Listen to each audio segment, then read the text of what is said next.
EPS के 78 lakh pension धारकों के लिए आ गई बड़ी खुशखबरी। क्या पेंशन धारकों की बढ़ेगी मिनिमम पेंशन? 78 लाख पेंशनर्स के लिए ताजा खुशखबरी। क्या 2026 से 7,500 की न्यूनतम पेंशन लागू होगी? पेंशन को लेकर आया अभी अभी का नया अपडेट। क्या मिलेगा उस पर महंगाई भत्ता और मेडिकल जैसी महत्वपूर्ण सुविधाएं? अगर आप या फिर आपके परिवार में हैं ईपीएस का पेंशन धारक तो वीडियो शेयर करें। आप भी वीडियो ध्यान से देखें।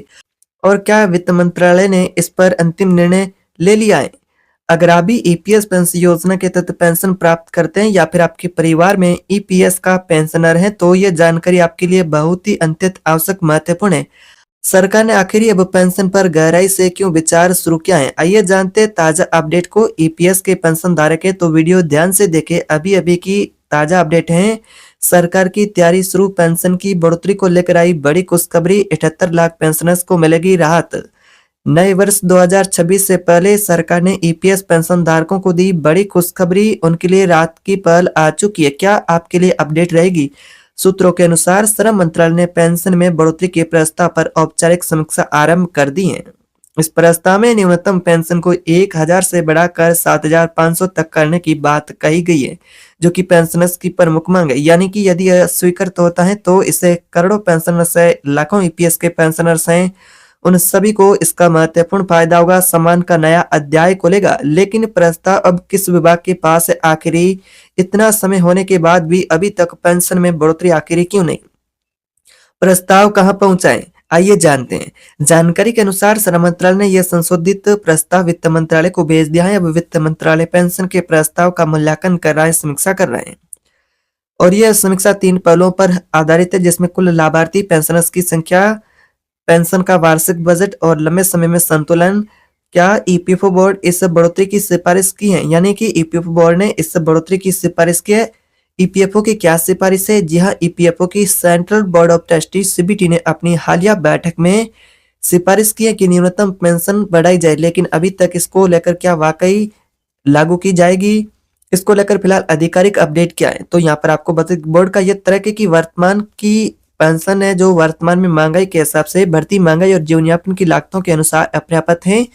इसलिए इस परिवर्तन से बुजुर्ग पेंशनर्स को राहत मिल सकती है। क्या इसके साथ कोई और भी राहत पेंशनर्स को मिलने वाली? अब देखते हैं कि यह परिवर्तन कब से लागू हो सकता है, यानी कि पेंशन धारक है उनके लिए कब से लागू हो सकती है नई पेंशन प्रस्ताव के अनुसार।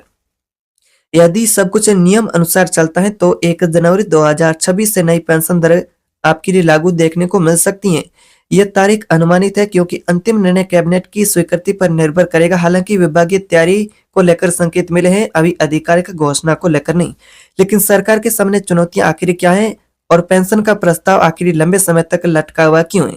सरकार के सामने क्या चुनौतियां हैं? ईपीएफओ के अनुसार यदि 7,500 की पेंशन लागू होती है तो प्रति माह अतिरिक्त यहाँ पर वह है वो भी अधिक होगा, खर्च भी आएगा। इसलिए सरकार इस समय बजटीय प्रावधान और लंबे समय की स्थिरता संतुलन का विश्लेषण कर रही है। प्रक्रिया समय के साथ ही आवश्यक है। फिर भी पेंशन धारक इतने खुश क्यों हैं? पेंशन धारकों में उत्साह भी है। जैसे जैसे ये खबर सामने आई तो ईपीएस के पेंशन भोगी हैं, जिसमें सरकार न्यूनतम पेंशन 7,500 के प्रस्ताव पर विचार कर रही है। पेंशनर्स में उत्साह और उम्मीद की लहर भी दौड़ गई है। सोशल मीडिया से लेकर के कर्मचारी संगठन तक इस लोग इस पहल को स्वागत के योग्य कदम बता रहे, क्योंकि अब पेंशन धारकों की दूसरी मांगे मेडिकल की सुविधा, यानी कि पेंशनर्स और उसके परिवार को मेडिकल की सुविधा का लाभ मिलेगा। क्या ये मांग भी स्वीकृत होगी?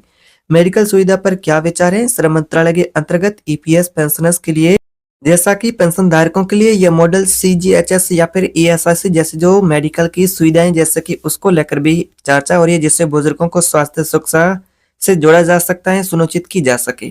अब जानते हैं आगे की प्रक्रिया क्या है। आगे प्रक्रिया कुछ इस प्रकार से बताई जा रही है। वित्त मंत्रालय द्वारा रिपोर्ट पूरी होने के बाद पेंशन के प्रस्ताव को कैबिनेट समिति के पास भेजा जा सकता है। अनुमोदन के पश्चात अधिसूचना जारी होगी। ईपीएफओ द्वारा नए भुगतान लागू किए जा सकते हैं। यानी कि अब पेंशन को लेकर समीक्षा जो कि अंतिम चरण में प्रवेश कर चुका है। अब जानते हैं इसका पेंशनर्स पर क्या प्रभाव होगा, पेंशनर्स को क्या राहत मिलेगी। देश की औद्योगिक और सेवा व्यवस्था मुख्य स्तंभ रहे पेंशनभोगी, यह संशोधन न केवल उनकी आर्थिक राहत देगा बल्कि उनके योगदान और उसके सम्मान का भी मुख्य काम है। यही कारण है कि 2026 यानी कि ईपीएस पेंशनर्स के लिए उम्मीदों का वर्ष कहा जा सकता है। इस जानकारी को उन पेंशनदार तक जरूर साझा करें जिनकी इन सभी पेंशनर्स की प्रतीक्षा है कि पेंशन की बढ़ोतरी कब होगी। तो इस जानकारी को उन पेंशन धारक तक शेयर करें चैनल को सब्सक्राइब करें ताकि आपको इसी तरह से प्रामाणिक और सरकारी अपडेट यहाँ पर मिलती रहेगी। तो चैनल को सब्सक्राइब कर अपनी राय कमेंट बॉक्स में जरूर बताएं। मिलते हैं अगली ताजा अपडेट में, तब तक के लिए जय हिंद।